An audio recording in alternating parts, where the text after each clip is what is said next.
Hi guys, kain tayo guys, breakfast, olive oil mga guys, at ito sater mga guys, dried herbal mga guys. At ito yogurt mga guys, may sahog na olive oil din mga guys. Ganito dito mga guys, mostly kapag breakfast, ito ang kinakain nila mga guys. Ito nilagyan ko ng olive oil yung yogurt. Kain tayo mga guys. Ito, Arabic bread mga guys. Ito ang bread dito mga guys na kinakain nila. Lalo na kapag breakfast or gabi. Kobes ito ang tawag dito mga guys. Kobes bread. Kain tayo mga guys. Ganito mga guys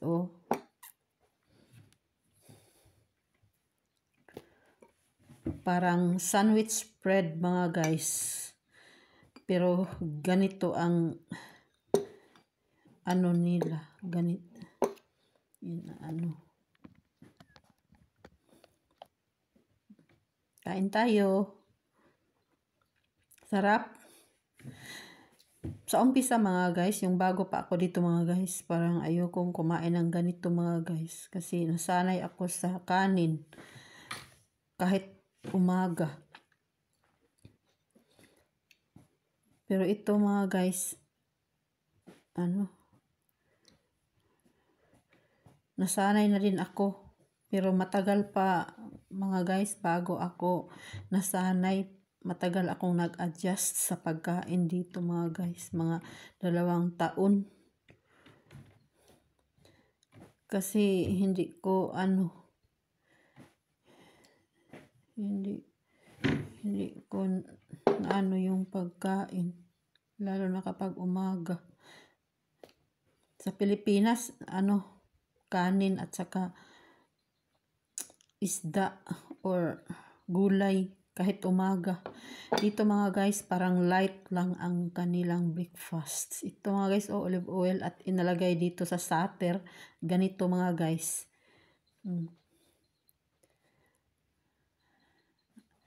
Sarap, sarap mga guys. At saka nutritional tong sater mga guys. At itong olive oil, pareho din ito ng fish oil mga guys. Walang cholesterol.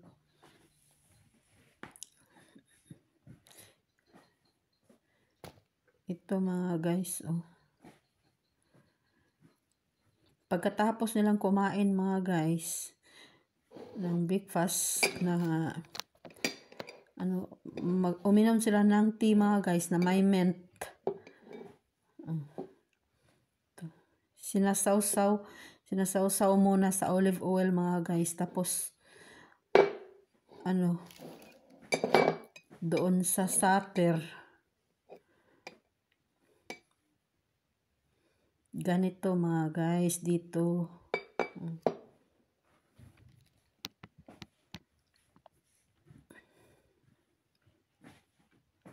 Yan.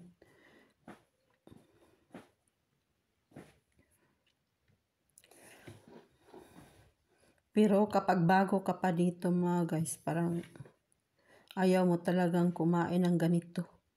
Ako nga parang gusto ko nang umuwi.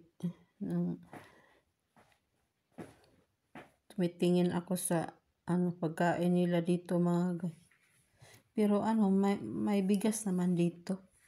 Mahiya akong magkain kapag umaga mga guys, kasi parang na-surprise din sila na kumakain pala tayo ng kanin, ng rice kapag umaga, kasi hindi sila kumakain ng rice mga guys. Kumakain sila ng rice kapag lunch lang mga guys. Usually yung lunch nila mga guys 2 to 3 o'clock, kasi yung off ng school dito sa mga bata 3 o'clock mga guys, at hindi sila kumakain na hindi sila lahat. Hihintayin nila mga guys na nandito na lahat yung pamilya nila mga guys. Kaya ako mga guys, grabing ginugutom talaga ako mga guys. Kasi sa Pilipinas, 12 o'clock lunch na. Minsan nga, 11:30. Nako, pagdating ko dito mga guys, maghintay pa ng 3 o'clock. Kumakain na lang ako muna ng konti ng ganito mga guys para hindi ako gutumin na masyado. At ang payat ko mga guys, 2 taon dito, parang anemic. Kasi grabing pag-adjust. Ito yogurt. Ganito talaga ang buhay dito mga guys. Kahit mayaman, ganito din ang kinakain. Ganito talaga sila dito. Mostly sa mga Middle East na country mga guys, ganito ang kinakain. Yung sa Pilipinas naman palaging kanin. Kanin at ginamos or daing.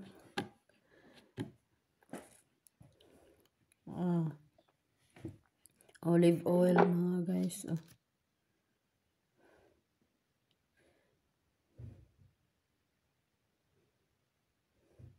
Pero masarap siya mga guys. Lalo na kapag pure olive oil, iba ang lasa. Yung sa tindahan na olive oil, parang iba din ang lasa mga guys. Kasi yung sa Pilipinas, bumili ako ng maliit na bote. Parang 500 pesos yun. Iba ang lasa mga guys. Parang hindi siya pwedeng kainin katulad nito mga guys. Dito yung olive oil, iba ang lasa. Masarap siya mga guys. Parang pwede na siya sandwich spread.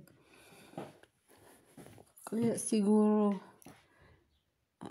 inilagay nila kapag kumakain sila ng kahit ano-ano. Ito, nasanay na rin akong kumain ng olive oil at saka sater mga guys. Alam niyo mga guys, kapag may kasal dito mga guys, yung kinakain nila mga guys, parang tag-iisang plato lang mga guys. Sa isang plato na mayroong rice, parang 1 cup, at saka may isang pirasong manok or anong klaseng meat na inilagay nila mga guys. Ganyan lang mga guys. Hindi katulad sa Pilipinas na kapag may ikinasal, kahit mahirap, ang daming ulam, kahit ano-anong ulam. Dito mga guys, parang lang, yung pwede lang maubos. Yan na mga guys. At okay naman kasi hindi mo naman maubos lahat kapag daming ulam ang inahanda mo, hindi naman maubos. Ganito dito.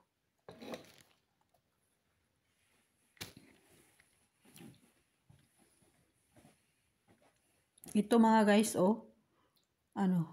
kubis. May sa loob, sa ilalim mga guys, na pwede mong lagyan ng palaman or kahit ganito talaga itong bread na to mga guys. Parang may sa ilalim.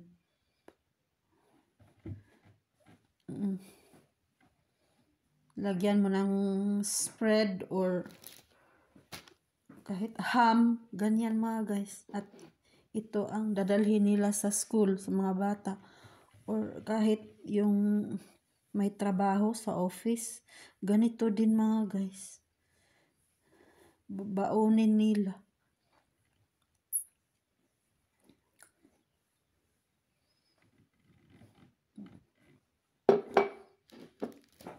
Ito, malapit nang maubos yung oil mga guys.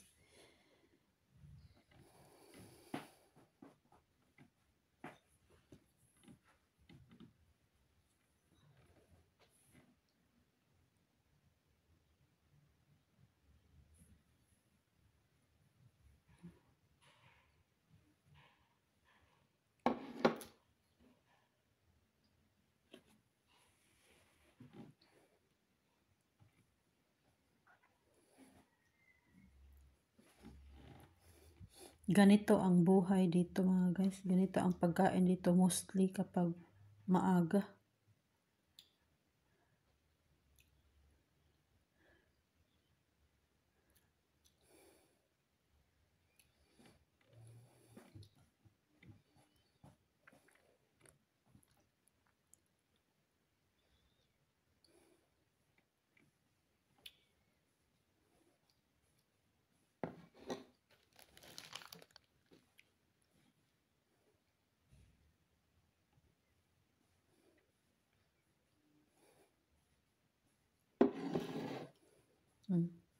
Busog na. Ano pa man ang hahanapin natin?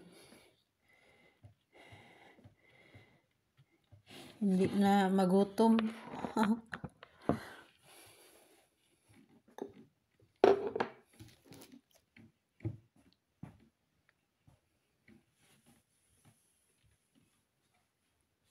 Yung sa US mga guys, yung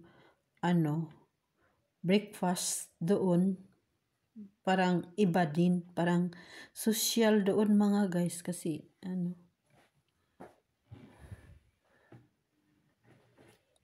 pancake, yung mga ganyan. Saka, meron namang kumakain dito ng pancake mga guys. Gumawa naman din sila minsan. Pwede nga ako makagawa. Ay kaso lang, yung dito talaga na kinakain yung ganito.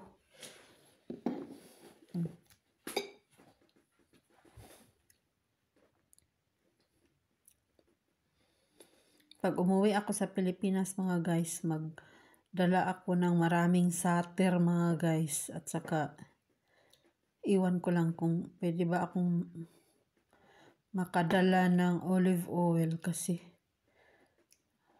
sa baggage parang hindi pwede ang liquid. Gusto ko sanang magdala ng olive oil mga guys galing dito kasi pure.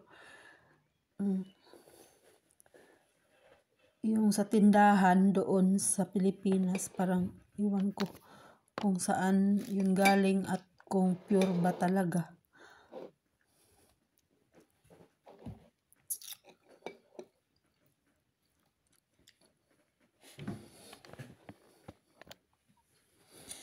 At saka yung mga tao dito mga guys matataba, malaking katawan, at yung kinakain nila konti lang mga guys.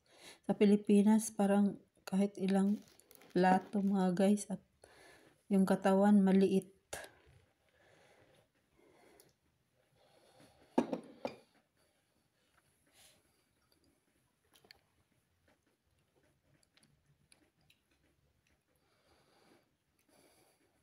Salamat mga guys sa pagsubaybay ng channel ko. Sana mag-subscribe naman kayo yung hindi pa nakasubscribe.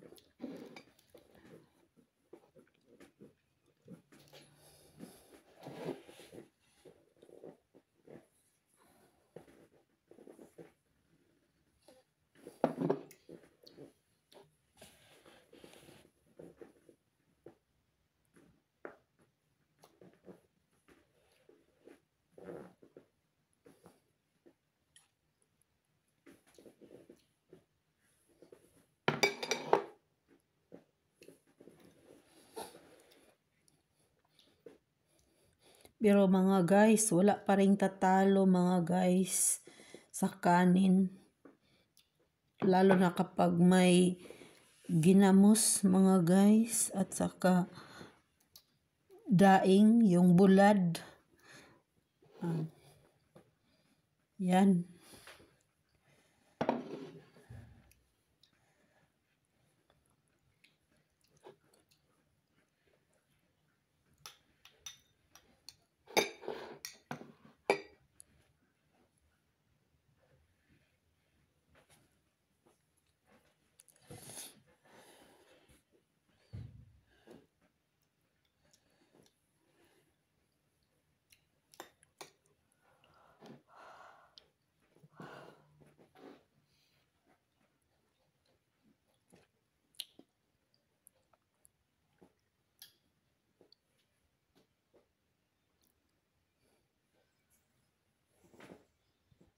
Bye-bye.